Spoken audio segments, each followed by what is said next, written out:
பரோட்டாவுக்கு மாவு பிசைஞ்சிக்கிறேன். 2 கப்பு மாவு எடுத்து பால் 1 கப்பு சேர்த்தேன். 1 ஸ்பூனு சர்க்கரை, 1 ஸ்பூனு உப்பு, 1 முட்டை ஆட் பண்ணியிருக்கிறேன். கொஞ்சம் ஆயில் சேர்த்து நான் பிசைஞ்சு வச்சுக்கிறேன். பிசைஞ்சிட்டேன். இது அப்படியே இருக்கட்டும். இது மேலே கொஞ்சம் நம்ம ஆயில் அப்ளை பண்ணிவிட்டு அப்படியே வச்சுட்டு இதை செய்யலாம். பரோட்டாவுக்கு நான் அழகாக மாவு உருட்டி வச்சிட்டேன். இதை அப்படியே ஒரு 10 நிமிஷம் சென்று நம்ம செஞ்சு ஒரு 15 நிமிஷம் ஆகிடுது. உருட்டினதும் நம்ம அழகாக உருட்டி வச்சுக்கலாம். அப்படியே நம்ம அழகாக அது வெந்தடியாக இருக்குள்ள நம்ம ஒன்று ஒன்றா நம்ம போட்டு உருட்டி எடுத்துடலாம். மேலே கொஞ்சம் லைட்டாக அப்படியே கொஞ்சம் எண்ணெய் ஊற்றிக்கலாம். அப்படியே போட்டு திருப்பி போட்டு அழகாக லைட்டாக எடுக்கலாம். இதை நம்ம உருட்டி வச்சிட்டோம். பாருங்கள் எண்ணெய் சூப்பராக வந்துச்சுல்ல. இது அப்படியே எண்ணெய் அழகாக ஓரம் வச்சுட்டோம். போட்டுட்டு சும்மா லைட்டாக கொஞ்சம் எண்ணெய் ஊற்றிக்கலாம். பாருங்கள் எண்ணெய் அழகாக வேகட்டும். ஒன்று எடுத்துட்டு அழகாக நம்ம ஊற்றிக்கலாம். லைட் இருக்கும். வெந்தத்தை நம்ம எடுத்து அப்படியே இடையில வச்சு போட்டுக்கலாம்.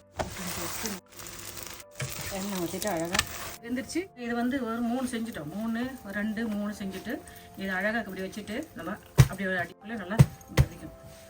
பாருங்கள் எண்ணெய் அழகாக சாஃப்டாக பரோட்டா செஞ்சுட்டோம். பார்த்தீங்களா? எண்ணெய் அழகாக சாஃப்டாக பரோட்டா செஞ்சு வச்சுட்டோம். எண்ணெய் அழகாக 1 கிலோ மாவில் எண்ணெய் அழகாக பரோட்டா செஞ்சு வச்சிட்டோம். இப்போ இதை நம்ம வெட்டி இதை நம்ம அப்படியே சாப்பிட்லாம். இல்லைன்னா நம்ம கொத்து பரோட்டா செய்யலாம். சூப்பராக நம்ம பரோட்டா செஞ்சுட்டோம். பரோட்டா அப்படியே நம்ம சால்னா வச்சு சாப்பிட்லாம். பரோட்டா போடலாம். டைம் இருக்கக்குள்ளே செஞ்சுட்டு நம்ம இதை அழகாக குட்டி குட்டியாக வெட்டி வச்சுட்டா 1 கிலோ மாவில் நான் ஒரு 10 பரோட்டா செஞ்சுட்டேன்.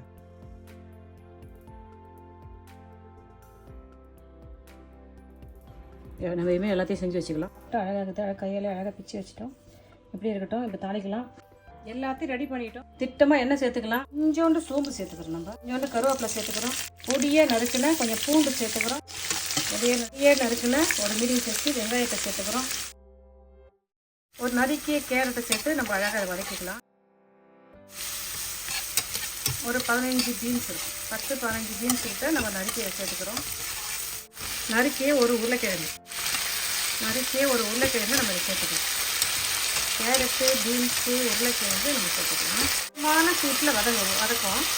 அனலை போட்டு காய்கறியெல்லாம் போட்டு பிறகு அனலை கம்மி பண்ணிக்கோங்க. அது அப்படியே ஒரு 2 நிமிஷம் அப்படியே நம்ம வதக்கிட்டுனா அழகாக வந்துடும். அப்படியே வதக்கும். பொடியாக நறுக்குன்னா பப்பரிக்காய் சேர்த்துக்கிறேன். கொஞ்சம் கூட மிளகாய் சேர்த்து நம்ம வதக்கிக்கிறேன். வீட்டில் என்ன இருக்கிறதோ எந்த கலரில் இருக்கிறதோ சேர்த்துங்க. பொடியாக நறுக்குன்னா கொஞ்சம் முட்டை போட்டு சேர்த்துக்கிறேன். நான் எல்லாம் அழகாக செஞ்சு எடுத்துக்கலாம். இஞ்சி பூண்டு பேஸ்ட்டு சேர்த்துக்கிறோம். 4 ஸ்பூன் இஞ்சி பூண்டு பேஸ்ட் சேர்த்துக்கிறேன். கொஞ்சம் உப்பு சேர்த்துக்கலாம். சுத்தமாக கொஞ்சம் உப்பு உங்களுக்கு டேஸ்ட்டில். சில்லி சாஸ் கொஞ்சம் மிளகாய் தூள் சேர்த்துக்கலாம். நீங்கள் விரும்பினா ஒரு 1/2 ஸ்பூன் மிளகாய் தூள் சேர்த்துக்கலாம். நான் மிளகாய் தூள் பதில் சில்லி சாஸ் சேர்த்துக்கிறேன். ஸ்பூனு சோயா சாஸ் சேர்த்துக்கிறேன். 1 spoon chilli sauce 1 spoon soya sauce சேர்த்து கிண்டிக்கிறேன். 1 ஸ்பூன் கரம் மசாலா தூள் சேர்த்துக்கலாம். இந்த ஜீரகத்தூள் சேர்த்துக்கிறேன். நான் மிளகுத்தூள் சேர்த்துக்கிறேன். நான் இதில் கரம் மசாலா, ஜீரகத்தூள், மிளகுத்தூள் சேர்த்து நம்ம நல்லா அழகாக பிளாம பண்ணிக்கலாம். கொஞ்சம் நறுக்கி வச்சா கொஞ்சம் ஸ்ப்ரிங் ஆனியன் சேர்த்து இதை அழகாக வதக்கிக்கலாம்.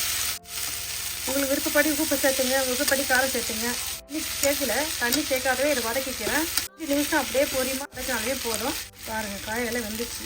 எவ்வளோ பொடிசாக அப்படியே வெட்டிக்கிறேன். பாருங்கள் பொடிசாக வெட்டிக்கிறேன். அப்புறம் உருளைக்கிழங்கு பாருங்கள். உருளைக்கிழங்குலாம் பாருங்கள். உருளைக்கிழங்குலாம் வெந்துச்சு. அவ்வளோ தண்ணி சேர்க்க தேவை. அப்படி கொஞ்சம் வேகாத மாரி இருந்துச்சுன்னா ஒரு 1/4 கப்பு தண்ணி சேர்த்துங்க. வெட்டினதில் நம்ம இதை அழகாக செஞ்சுட்டா பாருங்கள் எல்லாம் சூப்பராக நம்ம ஒரு வெஜிடேபிள் கொத்து பரோட்டா செஞ்சிடும். கொஞ்சம் மிளகுத்தூள் கொஞ்சம் பொடி மிளகுத்தூள் சேர்த்துட்டா இதை கூட கொஞ்சம் கொத்தமல்லி தழை அள்ளி போட்டுக்கலாம். கொஞ்சம் புதினா, கொஞ்சம் கொத்தமல்லி சேர்த்துக்கிறேன். அவ்வளோதாங்க. வாங்க சாப்பிட்டு பார்க்கலாமா? வாங்க. பாருங்கள் என்ன சூப்பராக நம்ம போட்ட மசாலாலாம் சேர்ந்து பரோட்டாலாம் அழகாக செஞ்சிட்டோம். உப்பு காரம் எல்லாமே உங்களுக்கு விருப்பப்படி போட்டுங்க. சில்லி சாஸ் சேர்க்க மாட்டேன், சோயா சாஸ் சேர்க்க மாட்டேன்லாம் ஒன்றும் பிரச்சனை கிடையாது.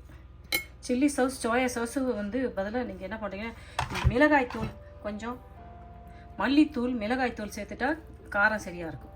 வீட்டில் இருக்கிற பொருளை வச்சு ஒரு வெஜிடபிள் கொத்து பரோட்டா செஞ்சுட்டோம். பாருங்கள் என்ன பரோட்டாலாம் என்ன சாஃப்டாக சூப்பராக காய்கறியோட சேர்ந்து என்ன பக்காவாக சூப்பராக வந்துக்குது பாருங்கள். எல்லா காய்கறியும் போட்டு சூப்பரான எளிமையான முறையில் கொத்து பரோட்டா செஞ்சு காமிச்சிட்டேன்.